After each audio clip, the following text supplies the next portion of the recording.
Hey everybody, we are back at it with a fresh box of dimes.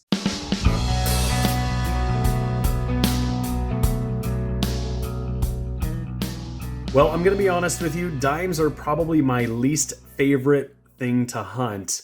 But we got ourselves a box here. I figured we should give it another go. Our last box had silver, and that's what we're looking for. We got 50 rolls of customer wrapped dimes, an assortment of these plastic containers. We got some paper wrappers. Looks like we're going to have some American in there. So, well, we may as well dig in and see if we can find any silver in this box, any foreigns, any errors, varieties. Let's get cracking. We're in roll number 4, and we have nothing on the board just yet. We got our first find. It is our first US dime, and it is a 2001 from Denver. Roll number 5, we've got our second US dime. It's a 2016 out of Philadelphia. I didn't notice it by the edge. I didn't see it when I laid it down. But that's our second US dime of the hunt, our second thing for the board. Same roll, and we found a 1968, which means, of course, we got to check it. That's a year where it could be silver. And unfortunately, it stuck to the magnet, so not this time. Roll number 7, our only find so far are some US dimes. This one is a 2004 Philadelphia, and I could see another coppery edge here. And this one is a 2003P. Roll number 8, another 1968 sticking to my magnet, so we're still on the hunt for silver. Not yet. Same roll, and I don't know how I missed it, but right at the end of the roll, we got ourselves a foreign here, and it's quite a bit thicker, so I should have noticed. It's 5 pence from the UK. This one is from 2012, so we'll add that to the board. It's our first non-US find. So we got a few things here so far. We'll keep on looking through the box, and hopefully she'll heat up. We're into roll number 10, and we've got a pretty beat-up looking 1980 under the scope, which means we can look to see if it is the wide 0 or the narrow 0 version. And this is the wide 0 version. You can actually see by the shape of the 9, it curls up here, and the two parts of the 8 are pretty much about the same size.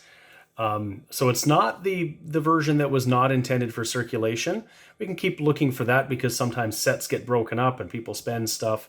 It wasn't a circulating coin, but that's one of the things we can look for. Roll number 14, I haven't had much to pull you in for. We've just got another US dime. This one is a 1998P, and I could see one just behind it, and we'll see what we got here. This looks to be 83. We got a bunch of older ones in this roll.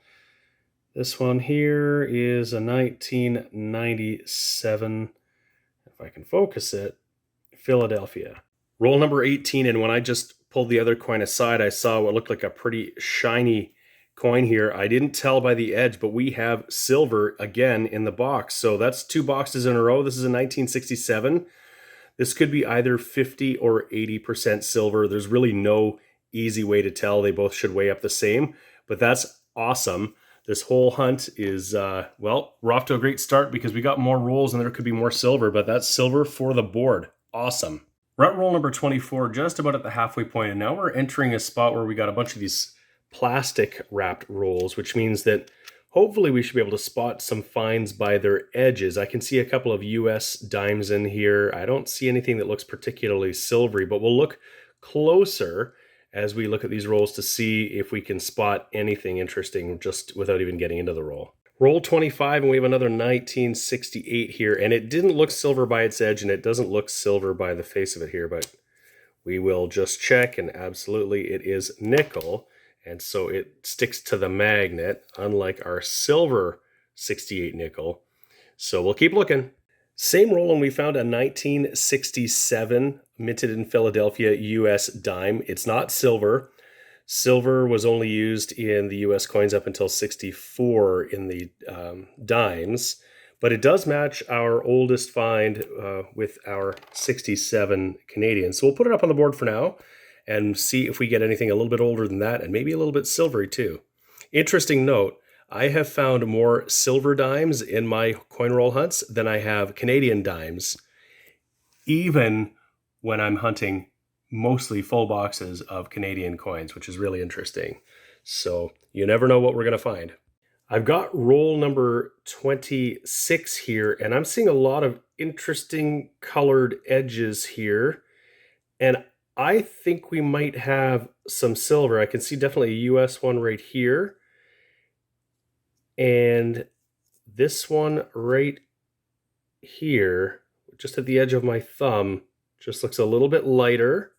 It's hard to tell sometimes in Canadian dimes because some of the 80s and 70s seem to have a shinier edge, and there's one that has like a little bit of a different reading. So we're going to open it up and see if we in fact have something. So you never know. I'm going to put this, I'll see if I can do this like this live here.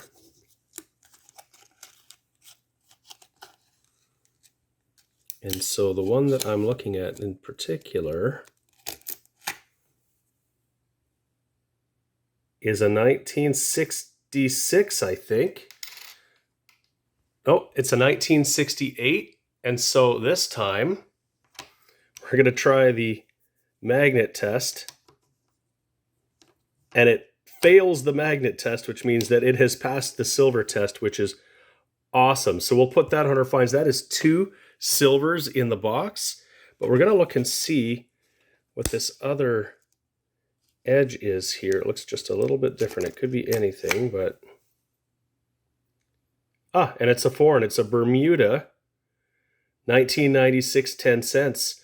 So I'll look through the rest of this roll and see if there's anything else in here, but that's awesome. 2 silvers in one box, and we got a couple foreigns. So this has turned out to be a pretty good hunt, so we'll keep on looking and see what else we got. We're at roll number 17, and I bring you in because I found a pretty nice looking 1974. It's really rare for me to find, you know, barely circulated coins from the 70s and the 80s. They're often in pretty rough shape, but this one looks pretty good. So I'll add this to the board. This might be one for me to keep in my collection. And so we'll put that there. But so far we're doing pretty well here. I got roll number 18 here, and I see another edge that is a little hard to distinguish. It's this one right here. I can't tell. It looks dull, so it might not be silver. It could just be a discolored newer dime. But some of these are hard to tell, so we'll get in and we'll see if we can find anything there, and I'll pull you in if it turns out to be anything. I laid the roll down and I haven't looked at it yet, but yeah, as I thought it might be, it was just a really discolored 2002, and you can see that it's got almost like no shine on that side. So it's been dipped in something or had some kind of chemical reaction. It kind of feels almost chalky, so every once in a while, you can get fooled by an edge that doesn't look like a regular diamond. It could be silver, but turns out to be nothing.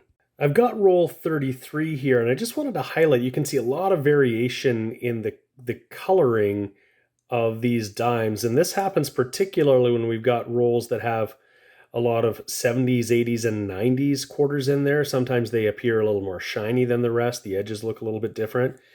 I thought when I pulled it out that there was one in here that had a bit of a silver look. It looked like maybe a bit of an older or dirty edge.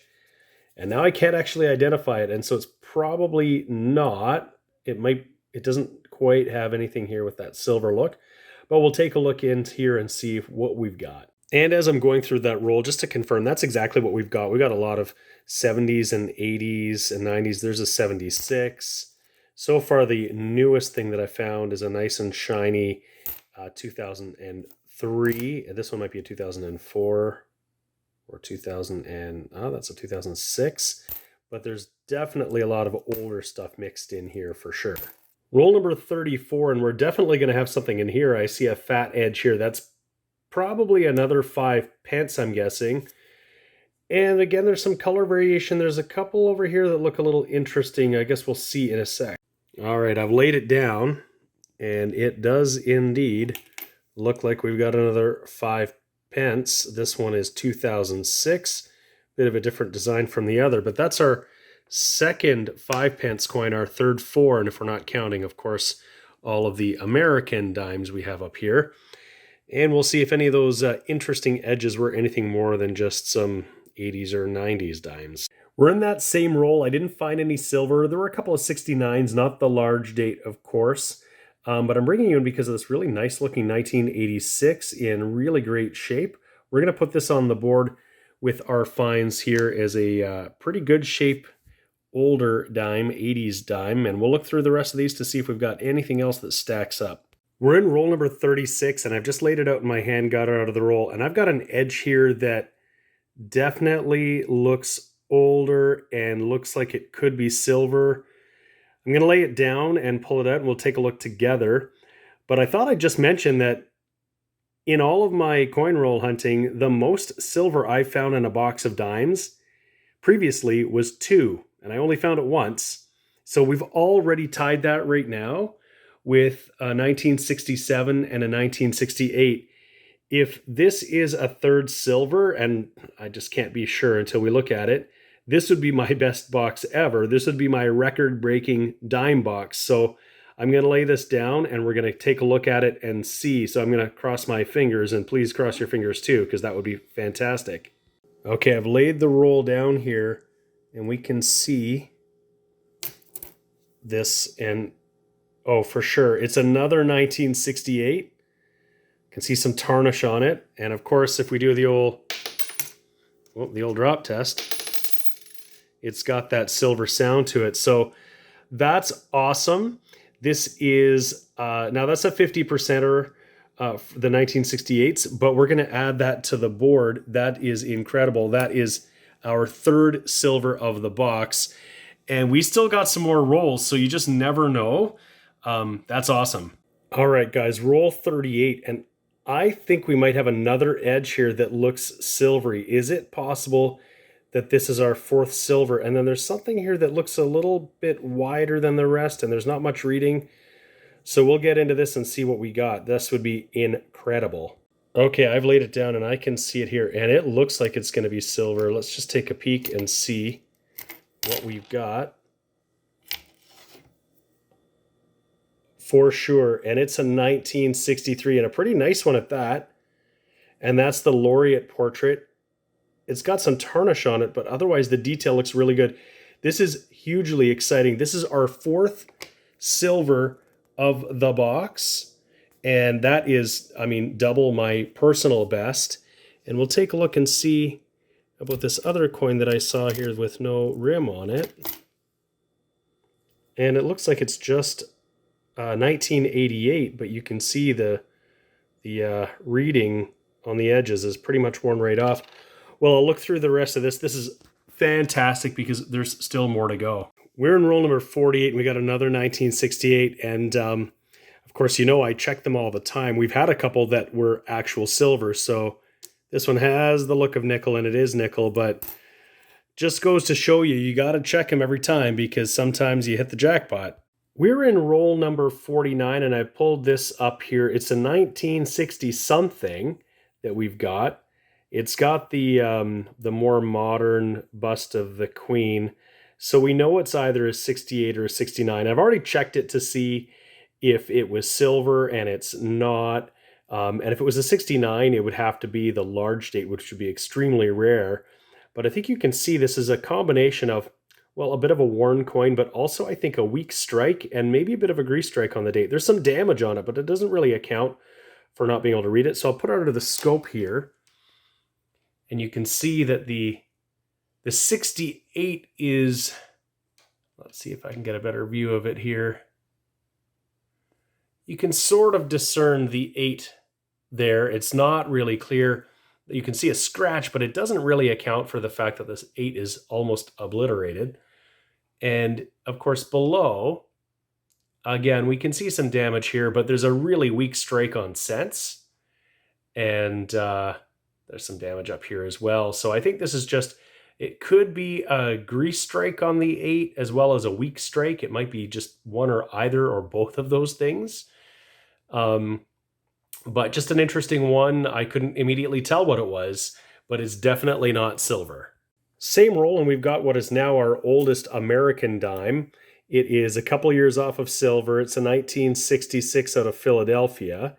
And so I'll add it to the board as our oldest US find.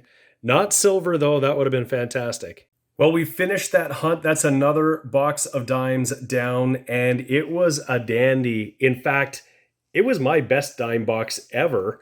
And So I'm really happy. I mean, I'm not sure when I go to pick up a box of dimes if I'm going to hate it or love it. And this time I think I loved it. So let's take a look at what we got. We got 29 US dimes, the oldest one being this 1966 out of Philadelphia. We got a few other foreign coins. We got two 5 pence from Great Britain, as well as this Bermuda 10 cent. We also got a couple nicer dimes, a 74 and an 86 that were in pretty decent shape. And that what I'm pretty sure is a 1968 that might be a combination of a weak strike and a grease strike and a bit of a worn coin, where we couldn't quite make out the date. But what we got, what we're always looking for in a dime box, of course, is silver. And we definitely got silver today. We got this 1963 laureate portrait of the Queen. That's an 80%. We got this 1967, which is in pretty good shape with a little bit of interesting toning or tarnishing. That could be 50 or 80%, and we actually just don't have any really good way to find out here. And we got a couple of 1968 50%ers. And so for silver in the box, that's my own personal best. The best I've done is found two in one box. And interestingly, both of them were US dimes in a Canadian dime box. Well, I really hope you enjoyed this hunt. If you did, please give a like on the video. And I hope you subscribe to my channel, CAD Roll Hunter. We hope to see you again. We've got videos coming out regularly. Please join us. Thanks for watching. We'll see you soon.